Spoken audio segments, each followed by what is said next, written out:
Digital is probably the most important, fastest growing, most challenging area of your business. And I think you're doing it wrong. Really wrong. How can I say that?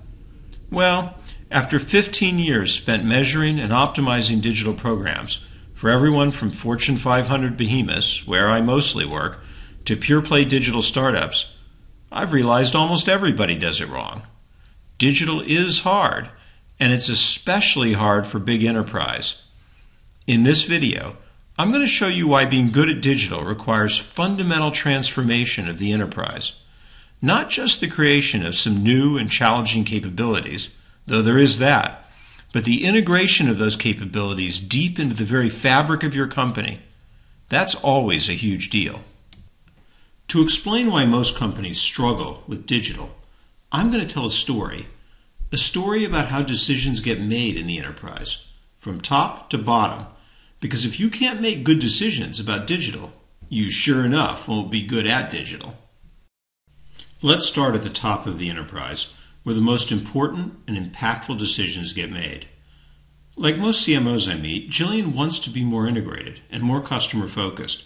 She thinks digital is critical for both, and that mobile is the most important part of digital. She decides to grow digital marketing budgets by 10%, double the size of the mobile program, and focus on Net Promoter Score, NPS, to drive customer-first thinking.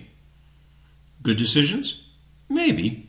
But whatever you think about these specific decisions, there's a lot wrong with the way decisions are getting made.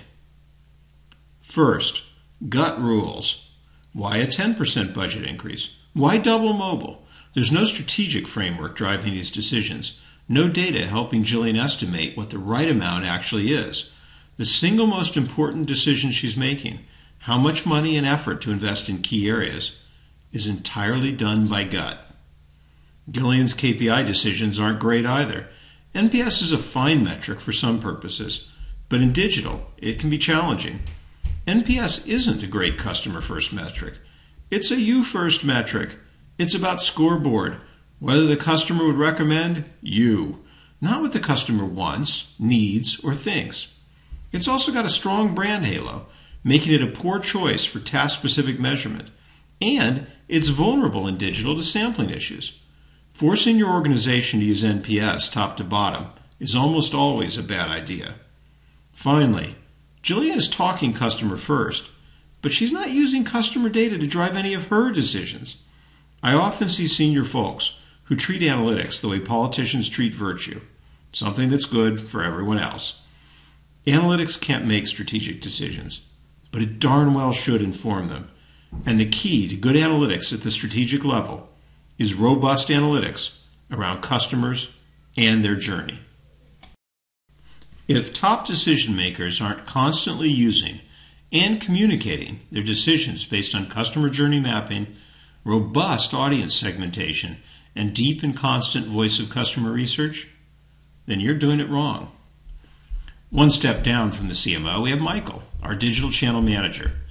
Michael has to decide how to spend the extra budget Jillian has given him, and based on his campaign metrics, he decides to invest in pay-per-click and Twitter. With all the extra money for mobile, he commits to building a responsive site. He's up on the latest trends in digital, and he knows the company has to have responsive. So what's wrong with investing in PPC and Twitter and building a responsive website? Maybe nothing. But once again, there's a lot wrong with the way Michael and most senior digital folks I meet are making their decisions. Michael thinks pay-per-click has a 2x ROI over his other channels. Does it? Not likely. Almost every enterprise I see makes a hash of measuring success in the digital channel. Digital analytics tools do a terrible job of measuring success, using primitive attribution methods in a multi-touch world. Everyone knows those last-click campaign reports are garbage. What people don't realize is that the expensive, purpose-built, or commercially acquired attribution systems that they've poured millions of dollars into aren't much better. If your attribution system is focused on assigning credit, not measuring lift, it's doing the job wrong. We see bad attribution over and over and over again in digital. If you're not measuring lift via either real control groups or very sophisticated modeling and data collection, you're fooling yourself. And it doesn't matter how much you spent on that attribution system. It's still wrong. But you can't go wrong with responsive, can you? Hey, I like responsive as much as the next guy. But I hate using industry best practices as a proxy for decision making. Is responsive a better investment than an app? Michael doesn't really know. Is responsive a better investment than increased content? Michael doesn't really know. Just because everyone else is doing something doesn't make it right, and most certainly doesn't make it right for your business. And one last thing, did you notice? At the CMO level, one of the key strategic goals was to be customer focused. But Michael isn't thinking customer at all. No customer data, no customer focus, no interest in what customers need, think, want, or how they decide. Customer? What customer? Janet is our digital campaign manager. She creates the high-level digital campaign strategies for our company. It's her job to decide on agency partners, key campaign themes, high-level audience targeting, and high-level channel strategies. Based on conversations with her agency partners and vendors, Janet figures out how to allocate the extra money she has for pay-per-click and Twitter. She expands the branded search campaign, that seems easy, and opts for a youth-focused campaign on Twitter with a dedicated digital experience. It seems straightforward enough. So what's wrong with this picture? Well, I'm often appalled by the way digital marketers treat every new campaign as a one-off, as if the thousands of campaigns the enterprises run previously just didn't exist. Well, when it comes to data about their performance, they often don't. Most companies do virtually no tracking of campaigns beyond success or failure. No analysis of individual creative themes by audience. No breakdown of targeting strategies by channel and segment. Nothing. Janet is treating this Twitter campaign as a one-off because every campaign is treated as a one-off. Or perhaps a modification of one previous campaign from last year. This wastes the huge potential analytic learnings from every digital marketing campaign. Now, I'm a consultant, but it drives me nuts how often companies rely on their agencies to make key decisions. If you're letting an agency self-measure, what exactly are you expecting? Do you expect them to come back and tell you what a terrible job they did? And take self-interest off the table. Your agency could be as pure and objective as the finest judge. They still don't have the right view and the right data to measure the full customer journey. 9 times out of 10, an agency simply isn't in a position to effectively measure the performance of their own campaigns. And as with every other level of decision-making, Janet has virtually no voice of customer data. That's a huge gap here. She's planning creative strategies, and she has, at most, some outdated once-a-year offline survey to rely on. It's pathetic. Nowhere in the organization is it more important to have detailed, continuous, highly segmented voice of customer to inform strategy, and nowhere is it less likely to be found. Creative is the way you talk to your customers. In our company, Jay is responsible for building digital creative, and he owns the Twitter campaign microsite created by our digital marketing manager. Jay's built lots of creative in his time, and making a purpose-built Twitter microsite is no big deal. He's not going to have any problems making it look nice. Nice it may be, but do we have any reason to think it'll work? Heck, do we even know what work means? When it comes to building creative, whether it's in-house or agency, I see an almost complete breakdown in the information system. Nobody uses data at all. Jay doesn't have anything remotely resembling a creative brief. Skews younger, that's supposed to be enough to target an experience? It would be funny if it weren't so sad. A good creative brief should describe the target audience, what they care about, how they make decisions, what kind of creative has worked in the past. Jay's got nothing. And speaking of nothing, no one has ever told Jay how any of his previous work has performed. That seems like a problem to me. Lastly, everyone these days is hot for testing. Well, they should be. Controlled experimentation is one of the most powerful ways to make good decisions. But Jay isn't thinking about testing at all. He isn't thinking about tests he'd like to run, or how to make tests easy going forward. That's going to cripple our ability to optimize the experience over time. Welcome to my world. Byron is the measurement guy in our company. He leads the digital analytics, and he's charged with measuring this new Twitter experience. Since it lacks direct drives to conversion, Byron decides to focus on reach and engagement. Reach in Twitter is tricky, but what alternative is there? And since the experience is video-based, Byron decides to use video plays and non-bounce as his two measures of engagement. I'll bet you've never seen that before. Byron doesn't really like this measurement, but under the circumstances, it's the best he can do. Or is it?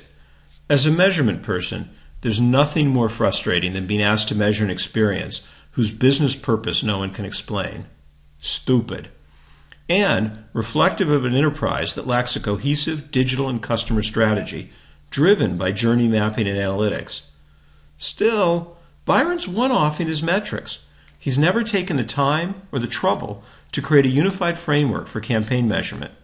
That means KPIs get determined on a project-by-project basis by business stakeholders whose main goal is to ensure that whatever the measure of success is, it'll be easy to meet. Is that really what you want? And speaking of measurement in a useful fashion, nothing is less useful than made-up KPIs, and nowhere are KPIs more likely to be made up than when it comes to engagement. You could pretty much substitute the words made-up KPI everywhere you say engagement, and you'd have a more honest description of your measurement. Don't make up KPIs. Lastly, Byron is the analytics guy, but he's not doing analytics. What he's providing is a gloss on the data in the form of the shallowest of reporting. The vast majority of enterprise analytics departments are grossly misnamed. They don't analyze anything. If your analytics team isn't helping shape enterprise decisions at both the strategic and tactical level, it isn't doing its job. Todd does CRO, conversion rate optimization, for our company.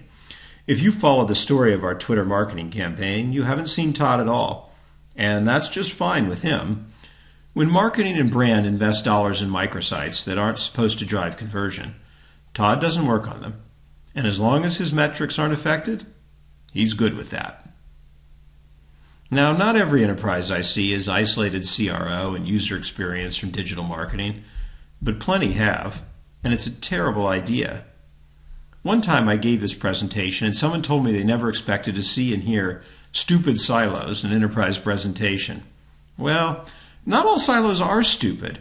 Many, even most silos, are created because there are operational efficiencies to be had by creating areas of focus. It's true those silos sometimes need to come down, especially in a big data world, but you can understand why they exist in the first place. Not here, though. This really is a stupid silo.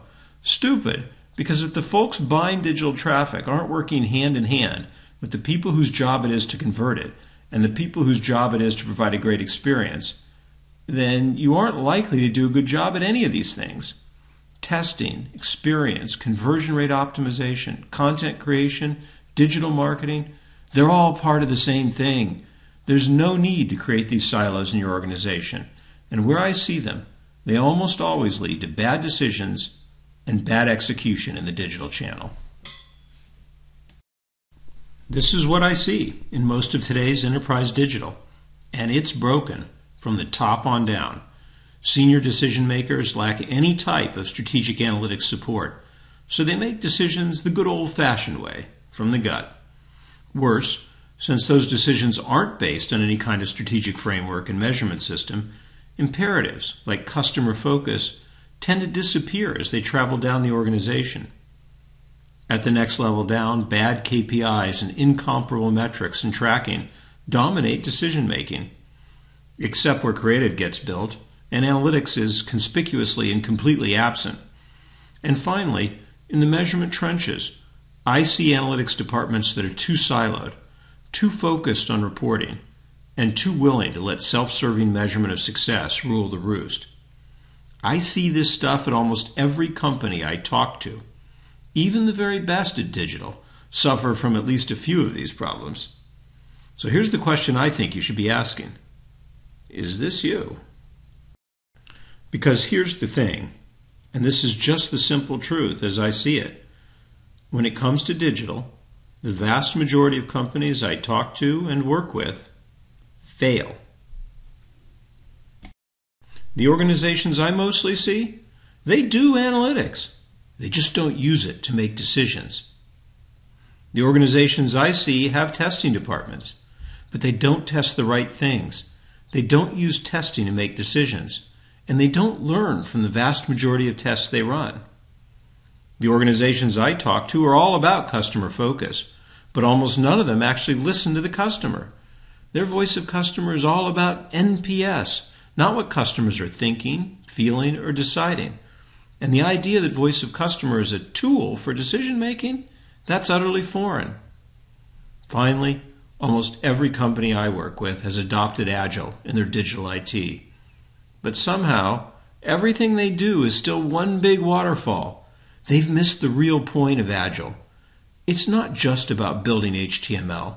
It's about organizing your company differently.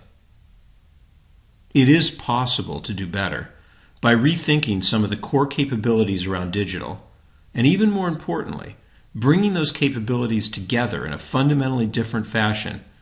It's possible to re-engineer even a big enterprise to be great at digital. Being good at digital isn't easy. Digital transformation demands more than just adding a set of capabilities to the enterprise. It requires some pretty fundamental rethinking of how those capabilities need to be organized and how work gets done. Let's start with constant customer research. One of the big themes in my story about how enterprises make decisions is the shameful underutilization of voice of customer as a strategic analytics capability. A good voice of customer program is the most cost-effective strategic analytics asset you have. It's an always-on, always-ready capability that can be used to help frame, drive, and make decisions throughout the organization. A good digital customer research program is constantly tracking how customers make decisions, what they care about, what they like about you and your competitors. It's making that data available to the entire organization, giving every decision maker constant feedback on the state of the customer. And that same program is available for immediate spot research whenever a key decision needs to be made. If your voice of customer program is static, if it's focused on a single performance metric, or if it's living inside a single group, you're doing it wrong.